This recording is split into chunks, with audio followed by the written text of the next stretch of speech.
Olá pessoal, tudo bem com vocês? Espero que todos vocês estejam bem, vocês e suas famílias.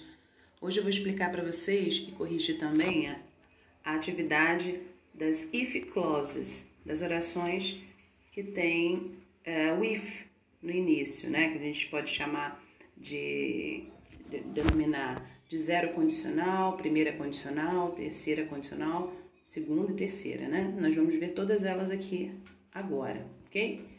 Aí, para começar aqui, eu coloquei para vocês aqui uma tirinha, né, que apresenta as três condicionais. A first conditional, que é a primeira, aqui, ó, que a menina diz. Deixa eu só colocar aqui para vocês.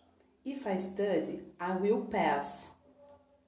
If I study, I will pass, que é a primeira condicional, first conditional. Se eu estudar, eu irei passar. A segunda, second conditional. If I studied, I would pass. Se eu estudasse, eu passaria. É aquela condição mais hipotética, mais difícil de acontecer. E a terceira, third conditional. If I had studied, I would have passed.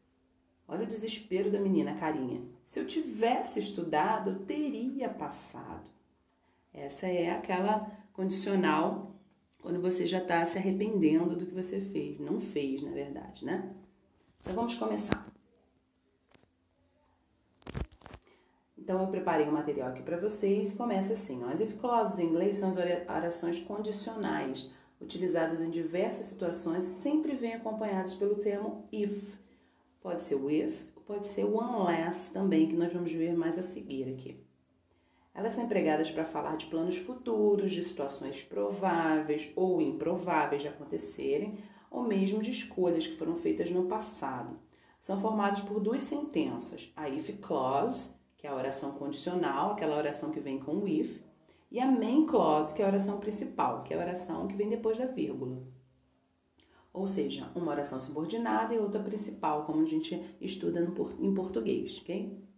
Então, elas são classificadas de 4 maneiras. Vamos a elas agora.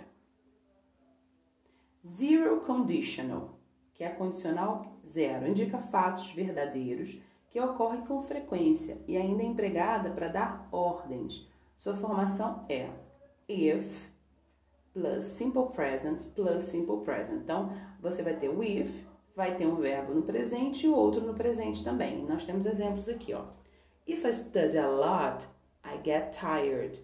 Se eu estudar muito, fico cansado. Isso aí é uma situação que ocorre com frequência, né? É um fato verdadeiro que essa condicional está apresentando. Segunda, if you need help, talk to the teacher. Se você precisar de ajuda, fale com o professor. Então, também é um fato verdadeiro, até está acontecendo muito nesse período de pandemia, né? Quando vocês precisam, vocês falam com o professor, a gente dá um help, uma ajuda. First conditional, que é a primeira condicional. Ela vai indicar possibilidades ou ações futuras prováveis de acontecer, tá? Sua estrutura é if plus simple present plus simple future, will, ou o verbo modal, can, normalmente o can, mais verbo no infinitivo sem o to. Então, como é que fica essa estrutura aqui no exemplo, ó? Vou levantar um pouquinho. If you buy one of these books, I can get you a good price for you.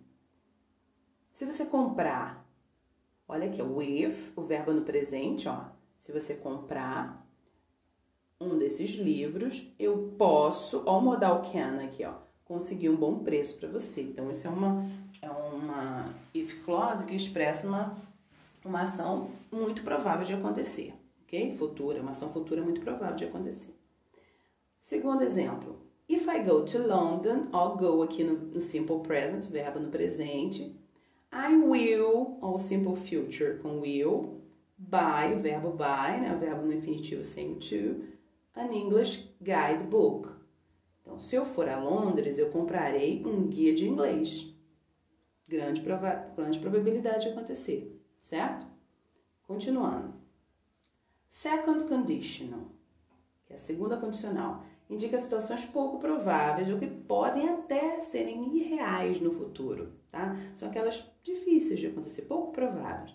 Sua estrutura é if plus simple past plus would, could, né, que é o poderia, deveria, né? Might, should, plus infinitivo sem to, ok? Então vamos aos exemplos. If I had lots of money, I could buy a big house. Se eu tivesse muito dinheiro, olha aí a ideia hipotética aí, né? Se eu tivesse muito dinheiro, eu poderia comprar uma casa grande, né? É um sonho aí, né? Um sonho hipotético, né? Uma hipótese de acontecer um pouco provável. Segunda, if I lived in Brazil, I would be happy. Então, digamos, essa frase é de um americano que diz, se eu morasse no Brasil, eu seria feliz. Mas ele não mora, tá? Então, isso é pouco provável. Ok? Vamos para a terceira? Third conditional. Terceira condicional. Indica algo que não ocorreu no passado e, por isso, muitas vezes expressa arrependimento. Sua formação é if plus past perfect plus would have, que eu teria, could have, que eu poderia, might have, deveria, tá? Plus past participle, que é o verbo no particípio passado, aquele verbo no particípio passado que a gente também utiliza para o present perfect, lembra? Então vamos lá. Um exemplo. If we had saved some money, we would have bought a new car. Se nós tivéssemos economizado dinheiro, olha aí o arrependimento, nós teríamos comprado um carro novo. Então isso aí é um arrependimento por uma coisa que você não fez, né? Normalmente você vai usar a terceira condicional para isso. Outro exemplo. If she had come on Saturday, I would have seen her. Se ela tivesse vindo no sábado, eu a teria visto, mas ela não veio, né? Então você ficou sem vê-la, certo? Então essas são as três condicionais com o zero conditional, que é tem a terceira, né? Vamos rever a segunda condicional, que era pouco provável de acontecer. First conditional, que tem muita possibilidade de acontecer, muito provável, né, de acontecer no futuro. E o zero conditional, que indica fatos verdadeiros que ocorrem com frequência, ok? Vamos lá para a correção?